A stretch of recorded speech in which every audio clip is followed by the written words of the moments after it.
Welcome to all. आज हम discuss करेंगे iron carbon phase diagram. Iron carbon phase diagram को iron iron carbide phase diagram भी कहा जाता है। फेज डायग्राम बेसिकली एक ग्राफिकल रिप्रेजेंटेशन है जो कि फिजिकल स्टेट ऑफ सब्सटेंस को डिनोट करता है under different condition of temperature and pressure पे। ये हमारी आयरन कार्बन फेज डायग्राम है जिसमें कंपोजिशन को हमने एक्स एक्सिस पे डिनोट कर रखा है। कंपोजिशन यहाँ पे जो वेरी कर रही है वो कार्बन की वेरी कर रही है और वाई एक्सिस पे हमने टेम्परेचर को डिनोट कर रखा है। इस डायग्राम में हमें 3 टाई लाइन दिखाई पड़ रही है जो कि tie line in the sense isothermal line जो कि 727 डिग्री सेंटीग्रेड पे है। यहाँ पे इस टाई लाइन को ईओटेक्टाइड लाइन भी आप कह सकते हैं। इस ईओटेक्टाइड लाइन पे एक पर्टिकुलर पॉइंट मिलती है 0.83% कार्बन पे जिसे कहते हैं ईओटेक्टाइड पॉइंट कहते हैं। इस पर्टिकुलर पॉइंट पे हमारी कन्वर्जन होती है या फिर कहते हैं ईओटेक्टाइड पॉइंट को आप इनवेरिएंट पॉइंट भी कह सकते हैं, जहां ऑल द 3 फेजेस इक्विलिब्रियम में एग्जिस्ट करती है। यहाँ पे ऑल द 3 फेजेस में अल्फा फेराइड की हम बात कर रहे हैं, सीमेंटाइट की बात कर रहे हैं और ऑस्टेनाइट यानी गामा आयरन की बात कर रहे हैं। दूसरी टाई लाइन हमें मिलती है 1148 डिग्री सेंटीग्रेड पे जो कि पॉइंट बी पे में दिखाई दे रही है। इस पर्टिकुलर पॉइंट पे 4.3% कार्बन पे हमें ये ईओटेक्टाइड पॉइंट मिलती है। यहाँ फिर से हमें एक इनवेरिएंट रिएक्शन मिलती है जो कि इनवेरिएंट पॉइंट भी कह सकते हैं इसे, जहां हमारी ऑस्टेनाइट और सीमेंटाइट कन्वर्ट होती है लिक्विड फेज में जब उसे हम हीट करते हैं, या फिर हम कह सकते हैं कि लिक्विड आयरन कन्वर्ट होता है ऑस्टेनाइट और सीमेंटाइट में जब उसे हम कूल करते हैं। और थर्ड इनवेरिएंट रिएक्शन हमें मिलती है 1495 पे 1495 डिग्री सेंटीग्रेड पे, जिसपे एक पर्टिकुलर पॉइंट पेरिटेक्टिक पॉइंट आता है जिसका कंपोजिशन होता है 0.18% कार्बन होता है, जहां हमें ये देखने को मिलता है कि जब हम आयरन को हीट करते हैं यानी ऑस्टेनाइट को जब फर्दर हीट किया जाता है तो हमें फिर से एक इनवेरिएंट पॉइंट मिलती है जहां हमें फिर से ऑल द 3 फेजेस को एग्जिस्ट मिलती है। यहाँ पे जो को एग्जिस्ट फेजेस है वो कौन कौन सी होती है, हमें वो होती है gamma form, delta ferrite and liquid form. ये तीनों फेजेस को एग्जिस्ट करती है एक साथ इनवेरिएंट रिएक्शन, जहां इक्विलिब्रियम फेज भी से कहा जा सकता है। तो ये था वो व्यूज। अब देखते हैं detail about iron carbon phase diagram के। तो जैसा कि हमने डिस्कस किया था, आयरन कार्बन डायग्राम को हम iron iron carbide phase diagram भी कहा जाता है।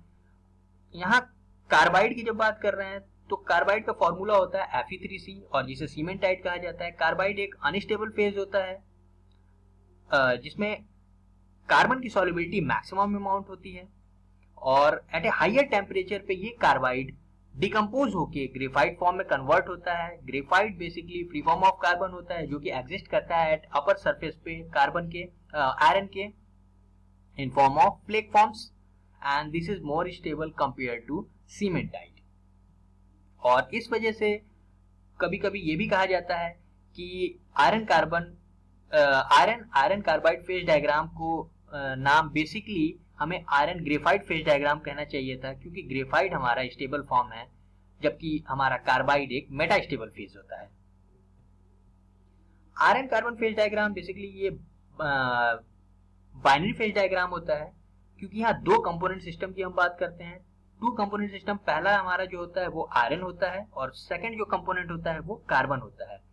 जैसा कि हमने यूनिट डायग्राम में देख रखा था, सिंगल कंपोनेंट सिस्टम के लिए हम ड्रॉ करते थे जब वाटर के लिए या फिर CO2 कार्बन डाइऑक्साइड गैस के लिए ड्रॉ करते थे, वहां 2 वेरिएबल्स को लेते थे। वेरिएबल्स होते थे हमारे प्रेशर और टेम्परेचर, जो कि हम किससे आइडेंटिफाई करते थे, गिब्स फेज रूल से आइडेंटिफाई करते थे, जो कि डिग्री ऑफ फ्रीडम कैलकुलेट करने के वक्त हम देखते थे फॉर्मूला को D = C - P + lambda, where lambda क्या डिनोट करती थी, वेरिएबल्स, और वेरिएबल्स मैक्सिमम कितनी हो सकती थी, 2 हो सकती थी। वो कौन कौन सी, टेम्परेचर और प्रेशर होती थी हमारी, वेयर D हमारी डिग्री ऑफ फ्रीडम होती थी, C कंपोनेंट होता था और P क्या होता था, फेज होता था। अब बाइनरी डायग्राम में हमें क्या देखने को मिलता है कि वेरिएबल तो ऑलरेडी 2 है, टेम्परेचर और प्रेशर। एक यहाँ थर्ड वेरिएबल हमारा क्या आ जा रहा है, कंपोजिशन आ रहा है। इन द सेंस कि कंपोजिशन को वेरी करने से भी हमारा क्या हो रहा है कि फेज वेरी कर रही है। और फेज बेसिकली हम किसे इंडिकेट करते हैं, गैसियस, लिक्विड और सॉलिड स्टेट को, जो हमारी ये डिफरेंट फेजेस हो जाती है।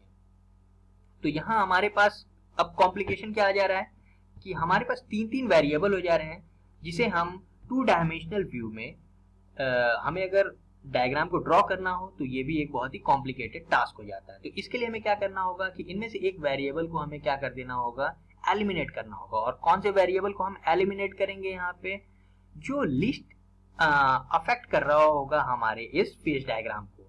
तो यहाँ पे हम प्रेशर को क्या करते हैं, कांस्टेंट ले लेते हैं, या फिर कह सकते हैं कि एटमॉस्फेरिक प्रेशर सपोज कर लेते हैं, और हमारे पास वेरिएबल टेम्परेचर और कंपोजिशन बचता है। जो कि कंपोजिशन हम किसकी बात कर रहे हैं, वेट परसेंट ऑफ कार्बन, जो वेरी करने से हमारे आयरन का फेज डायग्राम वेरी करता है। बेसिकली हम वेट परसेंट ऑफ कार्बन की बात कर रहे हैं, जहां अगर यूनिट डायग्राम में बात करें तो हम टेम्परेचर को हम क्या करते थे, ऑन एक्स एक्सिस पे प्लॉट करते थे, और प्रेशर को ऑन वाई एक्सिस पे ड्रॉ करते थे, जहां हमें ट्रिपल पॉइंट मिलता था, जो कि जहां हम कहते थे कि ऑल द 3 फेजेस को एग्जिस्ट टुगेदर, गैसियस, लिक्विड और सॉलिड फेज। तो यहाँ जो हम चेंजेस ला रहे हैं वो क्या कर रहे हैं कि टेम्परेचर को क्या कर रहे हैं, ऑन वाई एक्सिस पे ड्रॉ कर रहे हैं, जबकि कार्बन कंपोजिशन को, वेट परसेंट ऑफ कार्बन को ऑन एक्स एक्सिस पे हम यहाँ ड्रॉ करते हैं। नेक्स्ट पॉइंट अगर देखें इसमें, तो melting point of pure iron कितना होता है, 1539 डिग्री सेंटीग्रेड होता है प्योर फॉर्म में। और एटमॉस्फेरिक प्रेशर पे 3 एलोट्रोपिक फॉर्म होती है आयरन की। पहला होती है अल्फा फेराइट होती है, जो कि अल्फा आयरन भी कह सकते हैं, ये बीसीसी स्ट्रक्चर होती है, यानी बॉडी सेंटर्ड क्यूबिक स्ट्रक्चर होती है। सेकंड एलोट्रॉप्स हमारी क्या होती है, गामा आयरन होती है, जिसे ऑस्टेनाइट कहते हैं, ये हमारी एफसीसी स्ट्रक्चर होती है, फेस सेंटर्ड क्यूबिक स्ट्रक्चर होती है। और थर्ड एलोट्रॉप्स होती है हमारी डेल्टा आयरन होती है, जो कि अगेन वो बीसीसी स्ट्रक्चर होती है। अब एक क्वेश्चन यहाँ आता है कि जो अल्फा को भी हम फेराइट कहते हैं और डेल्टा को भी फेराइट कहते हैं, और दोनों ही बीसीसी स्ट्रक्चर होती है, तो दोनों में डिफरेंशिएट कैसे होती है। तो अल्फा आयरन जो होती है वो एट ए रूम टेम्परेचर से 727 डिग्री सेंटीग्रेड पर एग्जिस्ट करती है, इन द सेंस कि लोअर टेम्परेचर पे अल्फा फेराइट एग्जिस्ट करती है, जिसकी कार्बन सॉल्युबिलिटी लेस होती है कंपेयर टू डेल्टा फेराइट से, जबकि डेल्टा फेराइट एक हाई टेम्परेचर पे एग्जिस्ट करती है, जिसकी solubility compare to alpha ferrite से ज्यादा होती है। अदर फेजेस और भी हमें इसमें फेजेस देखने को मिलते हैं आयरन कार्बन फेज डायग्राम में, विद इंक्रीज ऑफ टेम्परेचर और with decrease of temperature, because क्योंकि ये रिवर्स फेज डायग्राम है, क्योंकि हम जिसे गर्म करेंगे तो हमें इयोटैक्टिक और पेरिटैक्टिक पॉइंट मिलते हैं at a higher temperature wise. जब इसे हम कूल करते हैं तो हमें फिर से अगेन रिवर्स रिएक्शन ही मिलते हैं, यानी पहले पेरिटैक्टिक जब इसे कूल करेंगे, जो कि 1495 डिग्री सेंटीग्रेड पे एग्जिस्ट करेगा, फिर हमें इयोटैक्टिक मिलता है जो कि 1148 पे एग्जिस्ट करती है, फिर फाइनली हमें इयोटेक्टाइट मिलती है 723 पे, फिर फाइनली हमारी रूम टेम्परेचर पे आयरन आ जाती है, जहां alpha ferrite plus cementite exist करती है, जिसे बेसिकली अल्फा फेराइट और सीमेंटाइट को हम परलाइट के नाम से इंडिकेट करते हैं। अदर फेजेस हमारे यानी कि दो फेजेस एक साथ भी हमें मिलते हैं, जैसे ऑस्टेनाइट और लिक्विड फेज हमें मिलती हैं। और जैसा हमने डिस्कस किया कि एट ए रूम टेम्परेचर से 727 डिग्री सेंटीग्रेड तक हमारी जो आयरन एग्जिस्ट करती है वो alpha ferrite plus cementite form में एग्जिस्ट करती है, जिसे हम परलाइट कहते हैं। क्योंकि इसे जब माइक्रो स्ट्रक्चर पे आप स्टडी करिएगा परलाइट की स्ट्रक्चर को, तो हमें देखने को मिलता है कि अल्टरनेट लेयर्स मिलती हैं यहाँ पे व्हाइटिस एंड डार्किस स्पॉट्स में। जो व्हाइटिस कलर की जो लाइन हमें देखने को मिलती है वो अल्फा फेराइट होती है, और डार्किस स्पॉट हमें सीमेंटाइट की देखने को मिलती है, और ये मोतियों की तरह चमकती है। That's why this is called as a pearlite structure. So this is the phase diagram. ये हमारा फेज डायग्राम हो रहा है, जिसमें हमने टेम्परेचर को वाई एक्सिस पे हमने ड्रॉ किया है और कंपोजिशन को हमने एक्स एक्सिस पे ड्रॉ किया है, जो कि वेट परसेंट ऑफ कार्बन की बात कर रहे हैं। अब हम देख रहे हैं कि पहली टाई लाइन की बात कर रहे हैं, जो कि 727 डिग्री सेंटीग्रेड पे एग्जिस्ट कर रही है, जिसे आइसोथर्म्स लाइन भी इंडिकेट कर रहे हैं। इसकी पर्टिकुलर कंपोजिशन पे 0.83 composition wait percent of carbon पे पॉइंट ए पे हमें क्या देखने को मिल रहा है, ये इयोटेक्टाइट पॉइंट मिल रहा है, या फिर इसे इनवेरिएंट रिएक्शन भी कह सकते हैं, जहां हमें देखने को मिल रहा है कि अल्फा फेराइट, जहां हम देखने को मिल रहा है कि अल्फा फेराइट प्लस सीमेंटाइट क्या हो रहा है, कन्वर्ट होना चालू हो जा रहा है, किसमें, ऑस्टेनाइट में कन्वर्ट होनी चालू हो जा रही है। यानी हम कह सकते हैं कि यहाँ अल्फा फेराइट जो कि बीसीसी स्ट्रक्चर है वो हमारी एफसीसी स्ट्रक्चर में कन्वर्ट होनी चालू हो जा रही है। तो चलिए इसके रिएक्शन को देखते हैं हम यहाँ पे। फर्स्ट इनवेरिएंट रिएक्शन जिसे ईओटेक्टाइट रिएक्शन कह रहे हैं, यहाँ पे क्या हो रहा है, ईओटेक्टाइट पॉइंट हो रही है, ए पे पॉइंट जो हमारे एज पर ग्राफ हम देख रहे हैं, और ईओटेक्टाइट टेम्परेचर कितनी हो रही है, 727 डिग्री सेंटीग्रेड हो रही है, और ईओटेक्टाइट कंपोजिशन हमारी कितनी हो रही है, 0.83 वेट परसेंट ऑफ कार्बन हो रही है। और ईओटेक्टाइट रिएक्शन को हम एक्सप्रेस कैसे कर रहे हैं कि ऑस्टेनाइट को जब हम कूल कर रहे हैं तो हमें क्या मिल रहा है, अल्फा फेराइड प्लस सीमेंटाइट मिल रही है, जबकि इसी अल्फा फेराइड प्लस सीमेंटाइट को जब हीट कर रहे हैं तो हमें क्या देखने को मिल रहा है, हमें ऑस्टेनाइट मिल रहा है, जो कि एक रिवर्स रिएक्शन है, यानी गर्म करने पे हमें अल्फा फेराइड प्लस ऑस्टेनाइट मिलती है, जबकि ठंडा करने पे हमें अल्फा फेराइड प्लस सीमेंटाइट देखने को मिलती है।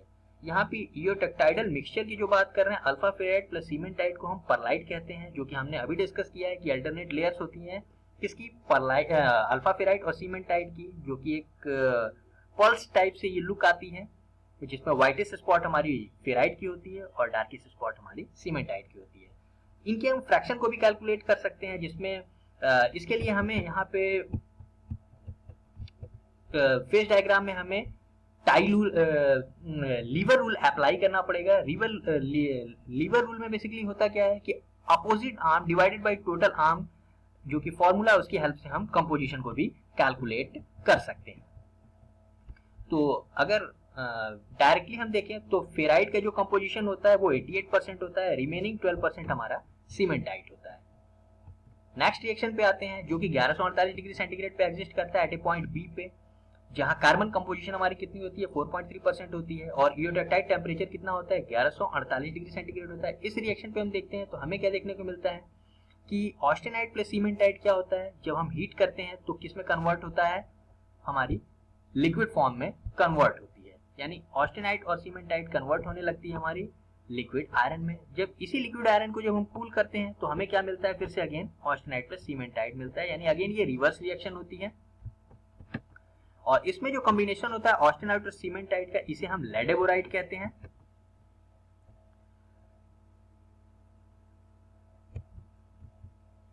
एक बार डायग्राम देखते हैं इसमें हम, ये पॉइंट बी हो रही है जहां हमारी कन्वर्जन देखने को मिल रहा है, जहां ये सीमेंटाइट, जहां पे ये सीमेंटाइट प्लस ऑस्टेनाइट कन्वर्ट हो रहा है, किसमें हो रहा है, लिक्विड फेज में हो रही है, और ये मिनिमम टेम्परेचर हो रही है आयरन की at a point 4.3% of carbon पे 1148। अदरवाइज आप ग्राफ में देखेंगे कि जब इसके आप राइट या लेफ्ट किसी साइड जा रहे हैं तो यहाँ पे देख रहे हैं कि टेम्परेचर कंटिन्यूअसली इंक्रीज हो रहा है till pure form of iron तक। जब तक प्योर फॉर्म ऑफ आयरन तक यानी 1539 डिग्री सेंटीग्रेड हो रही है, जब उसके हम कंपोजिशन जैसे जैसे इंक्रीज होती जा रही है, हमारी क्या हो रही है, melting temperature of iron decrease करती जा रही है टिल 4.3% ऑफ आयरन, जो कि हमारी एक कंपोजिशन हो रही है किसकी, कास्ट आयरन की हो रही है 2 से 4.3% तक, जबकि 0 से 2% तक जो हमारी कंपोजिशन हो रही है वो किसकी हो रही है, हमारी स्टील की कंपोजिशन हो रही है, जबकि 4.3 से 6.67% वो किसकी हो रही है, कंपोजिशन हमारी पिग आयरन की हो रही है। और फाइनली लास्ट रिएक्शन को देखते हैं, पेरिटैक्टिक रिएक्शन, जो कि 1495 डिग्री सेंटीग्रेड पे एग्जिस्ट कर रही है। यहाँ पे हमें क्या डायरेक्टली देखने को मिल रहा है रिएक्शन में कि जब हम हीट कर रहे हैं किसे, ऑस्टेनाइट को, तो वो किस में कन्वर्ट हो जा रही है, हमारी delta ferrite plus liquid form में कन्वर्ट हो रही है। तो ठीक है, रिएक्शन देखते हैं हम कि पेरिटैक्टिक रिएक्शन जो एग्जिस्ट कर रही है वो कितने टेम्परेचर पे हो रही है, हमारी वो 1495 डिग्री सेंटीग्रेड पे एग्जिस्ट कर रही है।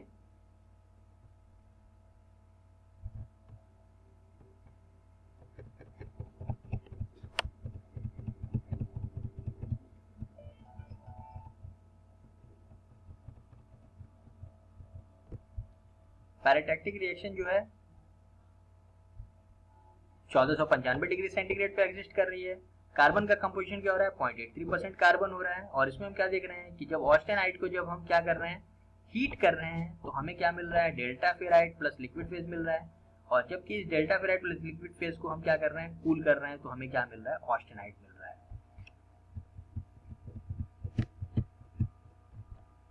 अगर अदर फेजेस की बात करें तो यहाँ अल्फा फेराइट यहाँ हमें देखने को मिल रहा है, अल्फा फेराइट प्लस सीमेंटाइट का ये रीजन हो रहा है हमारा, ऑस्टेनाइट ये पूरी रीजन हो रही है प्योर फॉर्म में, यहाँ austenite plus liquid form exist कर रही है, ये रीजन हमारी किसकी हो रही है, लिक्विड प्लस सीमेंटाइट की, ये हमारी लिक्विडस लाइन हो रही है।